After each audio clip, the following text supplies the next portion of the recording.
So, hi, today I want to tell one thing uh, that is my pain. Means ఏదైతే నేను ఒక విషయం గురించి చెప్పబోతున్నానో అది నా లైఫ్‌లో మాత్రమే జరుగుతుంది. అంటే ఇలా ఇంకెవరి లైఫ్‌లో అయినా జరుగుతదా? ఖచ్చితంగా జరగదనే నేను అనుకుంటున్నా. మేబీ జరగొచ్చు. బట్ నాకైతే చాలా అన్యాయం జరుగుతుంది. ఆహ్, డోంట్ నో, చాలా హెడేక్‌గా ఉంది. ఫ్రంట్, బ్యాక్ చాలా. ఎందుకుందో చెప్తాను. అండ్ ఆహ్, ఎవరైనా ఒక అమ్మాయికి, నాకు, ఎవరికైనా మనకి ఏదైనా మోసం జరిగితే బయట వాళ్ళ నుంచి, మనం వచ్చి మన ఇంట్లో మన పేరెంట్స్‌కి, మన బ్రదర్స్‌కి, మ్యారేజ్ అయితే మన హస్బెండ్‌కి చెప్పుకుంటాం. కానీ అదే పేరెంట్స్, బ్రదర్, అదే హస్బెండ్ మోసం చేస్తుంటే ఇంకెవరికి చెప్పాలి నేను? కాబట్టి మీ అందరికీ చెప్పుకుంటున్నాను. అండ్ విజయవాడలో ఉన్నారు కదా మమ్మీ, డాడీ, తమ్ముడు. నా డబ్బులు, నా సంపాదనతోనే వాళ్ళన్నీ కొనుక్కున్నారు. సో, అన్నీ వేస్ట్‌గా చేసేస్తున్నారు. ఆ ఉన్న ఏదో అరకొర కాగితాలు ఇమ్మంటే ఇవ్వలేదు. గోల గోల అయింది. మొత్తానికి మా తమ్ముడు తెచ్చిచ్చాడు. ఇంకప్పుడు విజయవాడలో వాళ్ళుంటున్న హౌస్ ఒక 4 రూమ్స్, ఆపోజిట్ 2 రూమ్స్, ఇంకొక 1 రూమ్ అట్లా ఉంది. అవి ఇవ్వమంటే లేదు, ఆ పేపర్స్ ఇవ్వరు.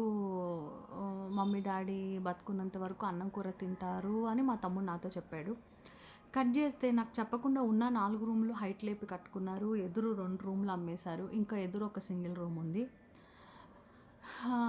ఒక 3, 4 డేస్ బ్యాక్ ఆ ఉన్న రూమ్ కూడా అమ్మేశారు.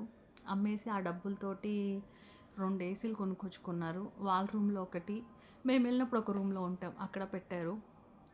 సో, ఈరోజు పొద్దున మా డాడీ చెప్తున్నాడు ఆ విషయము. ఇలా అమ్మేశామని. ఇప్పుడు అదంతా నా ప్రాపర్టీ అయినప్పుడు కాగితాలు వాళ్ళ దగ్గరున్నాయి. నాకొక మాట చెప్పాలి కదా! చేసే ముందు చెప్పాలి. ఇలా అనుకుంటున్నామని చెప్పాలి. చెప్పకుండా అమ్మేశాక చెప్తే నేనేం చేయను?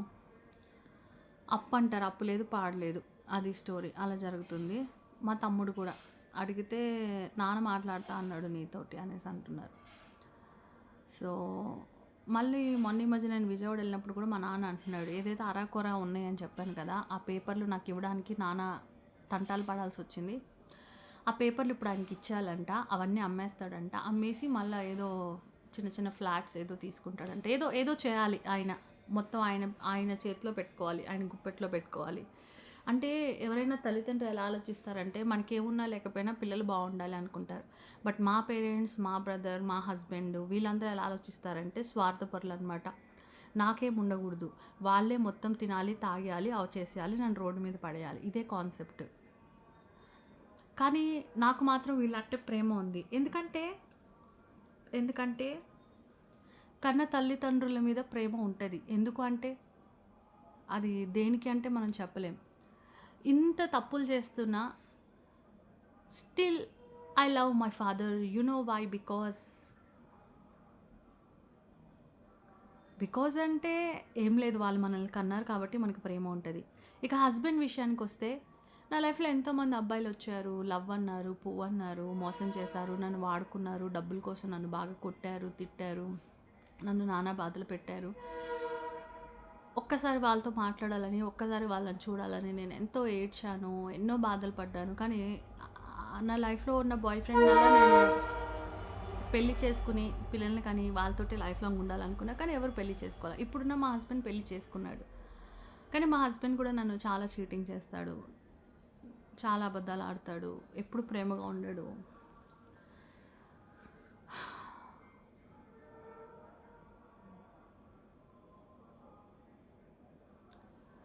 ఎవరైనా మోసం చేస్తే మనం మనోళ్ళకి చెప్పుకుంటాం. మనోళ్ళే మనల్ని నన్ను మోసం చేస్తుంటే ఇంక మనం ఏం చేయాలి? ఎటువంటి తప్పు ఉద్దేశం, మోసం లేనప్పుడు నాకు చెప్పొచ్చు కదా! నాకు చెప్పి చేయొచ్చు కదా! ఇప్పుడు మా డాడీ ఏజ్ ఎంత? ఇన్ని ఇయర్స్ బట్టి ఏసీ లేకుండా ఉన్నాడు కదా! ఇప్పుడు ఉన్న ప్రాపర్టీ అమ్మి మరీ ఏసీ కొనుక్కోవాలి అంటే, మరి రోడ్డు మీద బయట ఎండలో కష్టపడే వాళ్ళ పరిస్థితి ఏంటి? ఏదైనా ఒకటి ఉండాలి. మనది, మనది దాసుకోవాలి అని. మా డాడీ ఎప్పుడు స్వార్థపరుడు. మా మమ్మీ ఇంకా అంతకంటే టూ మచ్. మా బ్రదర్ కూడా అవకాశవాది. ఇక మా హస్బెండ్ ఉంటే జిత్తులు మారి నక్క. తనకి తాగుడు ఉంటే చాలు, ఇంకేం అవసరంలా. నాకు హెడేక్ ఉందని చెప్పాను కదా! ఏమైందంటే ఎవ్రీడే నైట్ అవి ఫుల్ మందు తాగుతున్నాడు. తాగిన తర్వాత పాప పక్కన నేనే పడుకోనియట్లేదు. ఎందుకంటే నిద్రలో కాలు చేతులు వేసేస్తాడని. తన పక్కన నేను ఉంటే పాప నాలో దూరిపోయి పడుకుంది. పాప ఎట్లా అంటే చేతి మీదే పడుకుంటుంది. వచ్చి చేతి మీద పడుకుంటుంది పద్దాక. అని నేను అటువైపు వెళ్ళి పడుకున్నా. మళ్ళీ అటు దూరిపోయి వచ్చి పద్దాక లేపుతుంది. మమ్మీ నీ చెయ్యి మీద పడుకుంటా అంటుంది. దుప్పటి కప్పమంటుంది. ఇలా నైట్ అంతా అట్లా డిస్టర్బెన్స్ తోటి లెగిసి నాకు చాలా నిద్ర సరిగా లేదు. హెడేక్‌గా ఉంది. చాలా ఖాళీ. చాలా అంటే చాలా ఖాళీ. షూటింగ్స్ ఏం లేవు. ఖాళీగా ఉన్న బోర్‌గా అనిపిస్తుంది. డైలీ నా రొటీన్ లైఫ్ ఏంటంటే పొద్దున్న లెగుస్తాను. అవి పాపని రెడీ చేసి స్కూల్‌లో డ్రాప్ చేస్తాడు. మళ్ళీ వచ్చేటప్పుడు టిఫిన్ తెస్తాడు. లేదా నైట్ వండిందే ఫుడ్ ఏదో ఒకటి ఉంటుంది. నేను లెగుస్తాను, వాష్‌రూమ్‌కి వెళ్తాను, బ్రష్ చేసుకుంటాను. అవి స్కూల్ నుంచి వచ్చాక ఇల్లు ఊడుస్తాడు. తర్వాత నేను బ్రష్ చేసుకున్న తర్వాత నెక్స్ట్ అంట్లుంటాయి. వెజల్స్ క్లీన్ చేస్తాను. తర్వాత టిఫిన్ ఏమైనా ఉంటే తింటాను. ఈ మధ్య అయితే మళ్ళీ ఇప్పుడు సెకండ్ బేబీ కోసం మెడిసిన్ వాడుతున్నాను. ఇంకా ప్రెగ్నెంట్ రాలేదు. ఈ సాటర్డే వెళ్ళాలి హాస్పిటల్‌కి. వెళ్తే ఆ ఎగ్ ఫార్మ్ అవుతుంది 11th డే అనమాట, చెక్ చేస్తారు. ఆ తర్వాత ఐయుఐ చేస్తారు ఈ మంత్ నాకు. ఆ ఎగ్ పొజిషన్ బట్టి ఆవి దగ్గర నుంచి స్పర్మ్ తీసుకుని. బట్ రోజైతే మేము కలుస్తున్నాం కానీ ఇన్ని నెలలు బట్టి హాస్పిటల్ తిరుగుతున్నాం. ఇంకా ప్రెగ్నెంట్ రాలేదు. అండ్ వెజల్స్ క్లీన్ చేసిన తర్వాత ఫుడ్ తింటాను, మెడిసిన్ వేసుకుంటాను. తర్వాత అవి కుకింగ్ చేస్తాడు. తర్వాత అవి ఫుడ్ తింటాడు. మళ్ళీ వెళ్తాడు, బేబీని తీసుకుని వస్తాడు.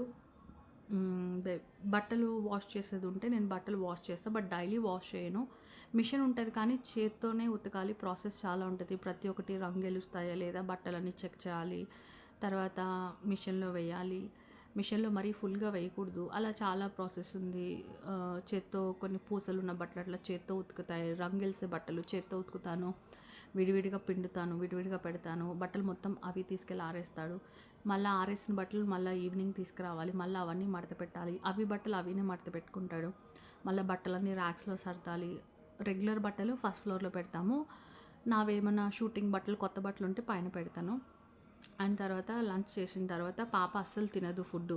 స్కూల్ నుంచి వచ్చేటప్పుడే ఏయో చిల్లర అదే ఏమైనా ఐటమ్స్ ఉంటాయి కదా పిల్లలు తినే ఐటమ్స్, అవి కొనుక్కొని వస్తుంది. స్కూల్ డ్రెస్ చేంజ్ చేయించుకోమంటే దానికి గంట సేపు బతిలాడాలి, అరవాలి, ఫైటింగ్ జరగాలి. చేసుకోదు. అటు ఇటు తిరుగుతూ ఉంటుంది. చాక్లెట్లు, ఐస్ క్రీమ్లు ఇవే తింటుంది. ఫుడ్ అసలు తినదు. అవి కూడా అవే కొనిస్తాడు. ఆ తర్వాత హోంవర్క్ చేయించాలి ఆమెకి. దానికి ఇంకో గంట సేపు. ఆ తర్వాత ఇంకా అప్పుడే కొద్దిగా నిద్రగా అనిపిస్తుంది కానీ నిద్రపోవడానికి ఉండదు. ఇంక ఇట్లనే ఫోన్లో వర్క్ చేసుకోవడం కానీ ఇట్లా ఏదైనా. ఇక తర్వాత మళ్ళీ ఇంకా అట్లా అవి ఏమో కాసేపు అట్లా ఎప్పుడైనా లైట్గా పడుకుంటాడు. ఒక్కొక్కసారి ఇంకా పాప మాత్రం పడుకోదు, నన్ను పడుకోలేదు. ఇక అట్లా ఏదో ఒక మూవీస్ చూసుకుంటూ అట్లా ఈవినింగ్ అయిపోద్ది. ఇంకా తర్వాత ఈవినింగ్ అయిపోయింది. ఇక మధ్యాహ్నం నుంచి నేను స్టార్ట్ చేస్తాను, పబ్కి వెళ్దామా, పబ్కి వెళ్ళాలంటే ఎవరైనా నాకు తోడు ఉంటారా అని వాళ్ళకి ఫోన్లో ఎక్కువ చేయను, మెసేజ్లే చేస్తాను. ఇక ఈవినింగ్ దాకా ఒక టెన్షన్. ఈవినింగ్ 7 దాకా పబ్కి వెళ్తున్నా అంటే 7 to 10 లేడీస్ నైట్ ఉంటుంది కదా, పబ్కి వెళ్దామా అట్లుంటుంది అనమాట. ఇంకా పబ్కి వెళ్తే ఇంకా 6:30కి పబ్కి వెళ్ళాలన్నా దేనికైనా రెడీ అవ్వాలంటే ఇట్లా ఒక సెకండ్ చిటికలో రెడీ అయిపోతాను. నేను గవ్వ డ్రెస్ వేసుకుంటా ఉన్న పలంగా అంతే, ఇంకా లిప్స్టిక్ వేసుకుంటా అంతే. ఇంకా పబ్కి వెళ్ళిపోయి పబ్లో కూడా ఈ మధ్య ఏం ఎంజాయ్ చేయట్లేదు, డ్రింక్ కూడా ఎక్కువ చేయట్లేదు. అందుకే నెక్స్ట్ డే లేసి నా పనులు నేను చేసుకోగలుగుతున్నాను. బికాజ్ ఎందుకంటే లైక్ బేబీ కోసం ట్రై చేస్తున్నాను కదా. I'm a good mother, always I'm good. So అందుకనేసి ఇంకా ఎందుకనో డ్రింక్ ఎక్కువ తాగట్లేదు. కాకపోతే ఏదో ఒక చిన్న ఆరాటం, వెళ్ళాలి. ఎందుకంటే ఇప్పుడు ఎలాగో ఇంకా ప్రెగ్నెంట్ అయితే అసలు పబ్కి వెళ్ళడానికి ఉండదు. చాలామందిని అడుగుతా కానీ నాకు తోడు ఎవరు రారు పబ్కి. ఇంకా పబ్కి వెళ్ళి వస్తాను, ఇక పడుకుంటా. ఒకవేళ పబ్కి వెళ్ళకపోతే ఇంట్లోనే ఉంటాను. ఇంకా మళ్ళీ అంట్లు వస్తాయి, మళ్ళీ వెజల్స్ క్లీన్ చేస్తాను. ఈలోపు టాయిలెట్కి వెళ్ళి రావడం అదంతా కామన్. ఇంకా బేబీకి వాటర్ పోసి వాటర్లో ఆడుకుంటుంది, వాటర్ పోసి వేరే బట్టలు వేస్తాను. తర్వాత ఇంకా మళ్ళీ ఈవినింగ్ అవి మళ్ళీ బయటకు వెళ్తాడు. సోడా, నాన్ వెజ్ తెచ్చుకుంటాడు. పొద్దున నాన్ వెజ్ ఒక పూట తినింది ఇంకో పూట తినము, కానీ 2-3 పూటలకు కలిపి వండేస్తాడు. కానీ అది తినము, అది అలాగే ఉంటుంది. ఇక ఎవరికన్నా ఇవ్వడం, పారేయడం ఇట్లా అవుతుంది. నేనేమంటా కొద్దిగా తెచ్చుకో అని చెప్తాను. ఇంకా తర్వాత ఇంకా ఫుడ్ తింటాము. ఫుడ్డు నేను మాత్రమే తింటాను. అవి తినడు. అవి డ్రింక్ చేస్తాడు. రోజు డ్రింక్ చేస్తాడు. ఇంకా డ్రింక్ చేస్తాడు. ఇంకా పాప పడుకుంటది. బొమ్మలు చూసుకుంటది. టీవీలో బొమ్మలు చూసుకుంటూ పడుకుంటది. ఇంకా నేను గూడా ఇట్లనే ఇంకేదైనా ఫోన్‌లో వర్క్ చేసుకుంటూ ఇంకా అట్లా అట్లా పడుకుంటాను. ఇంక నిద్రపోతాను. ఇంక మళ్ళా మార్నింగ్ అట్లా. అయితే బేబీని స్కూల్‌లో డ్రాప్ చేసి వచ్చేసిన తర్వాత కరెక్ట్‌గా తను స్నానం చేస్తాడు పొద్దున పూట. ఆహ్, ల్ ల్ 10:30, 11 ఆ టయానికి అప్పుడు కలుస్తామనమాట. ఇంకంతే. నైట్ తాగుంటాడు కదా! నాకు నచ్చదు. ఇది రొటీన్ లైఫ్. ఇక షూటింగ్స్ ఉంటే డిఫరెంట్‌గా ఉంటది. ఇప్పుడైతే ఖాళీ షూటింగ్స్ ఏం లేవు. ఏదైనా షూటింగ్స్ ఉంటే నాకు చాలా ఇంట్రెస్ట్ ఉంది. కానీ షూటింగ్ ఇచ్చేవాళ్ళు ఎవరు లేరు. సో, ఖచ్చితంగా ఏ షూటింగ్ అయినా ఎలాంటిదైనా నాకు చాలా ఇష్టం. ఇప్పుడు ప్రెగ్నెంట్ అవ్వాలి. షూటింగ్స్ బాగా చేయాలి. షూటింగ్స్ రావాలి. సరదాగా పబ్‌కెళ్ళాలి. ఇట్లా చాలా విషెస్ ఉన్నాయి నాకు. ఏది ఫుల్‌ఫిల్ అవ్వట్లేదు. But I'm happy in my life with what I have with you all. Fake accounts చాలా ఉన్నాయి. చాలా తలనొప్పొస్తుంది అసలు. నా పేరు కొట్టి చూస్తే చాలా ఫేక్ అకౌంట్స్ ఉన్నాయి. So, don't believe that all. And